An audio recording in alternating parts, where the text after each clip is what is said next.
एक बार फिर से आपके वक्त देने का बहुत शुक्रिया। कैसी बात कर रही हैं? फिर मुलाकात होती है। खुदा हाफिज। ओके, खुदा हाफिज। आ जाओ मेहते। अफसोन साहिबा, अब वो आमिर को एथिक्स कमेटी के सामने पेश होना है। मैंने इस सिलसिले में बोर्ड ऑफ डायरेक्टर से एक दरखास्त की है। इस पर साइन कर दें नहीं, वो आप। मामला खत्म हो चुका है, ऐसा कुछ नहीं होने वाला। उसका मरीज मरने वाला था, उसे जवाबदेह होना है। पेशेंट ने अपनी रिपोर्ट्स बदल दी थी। उसने अपनी थायराइड की बीमारी हमसे छुपाई, यानी आमिर की कोई गलती नहीं थी। और मैं एक बेकसूर डॉक्टर को एथिक्स कमेटी के सामने पेश नहीं होने दूंगी। समझ गए? लो ये लो लो लो।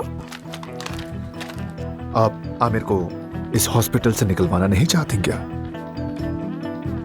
आमिर और मेरे दरमियान जो कुछ भी है वो सिर्फ मुझे और उसे मुतासिर करता है। एथिक्स कमेटी की मीटिंग नहीं बुलाई जाएगी। आमिर को मशकूक नहीं बनने दूंगी।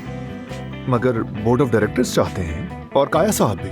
मुझे यकीन है कि अगर परवीन साहिबा होती... परवीन साहिबा नहीं है, मैं हूं यहाँ, और मैं अपने पार्टनर को धोखा हरगिज़ नहीं दूंगी। बेकसूर को इस सिचुएशन में नहीं डालूंगी। समझ गए हो ना मेहते? अगर आइंदा तुमने यहाँ कोई फितना फैलाने की कोशिश भी की तो क्लिनिक से जाने वाले तुम होगे। चलो अब जाओ यहाँ से। खुदा हाफिज। तो ठीक है।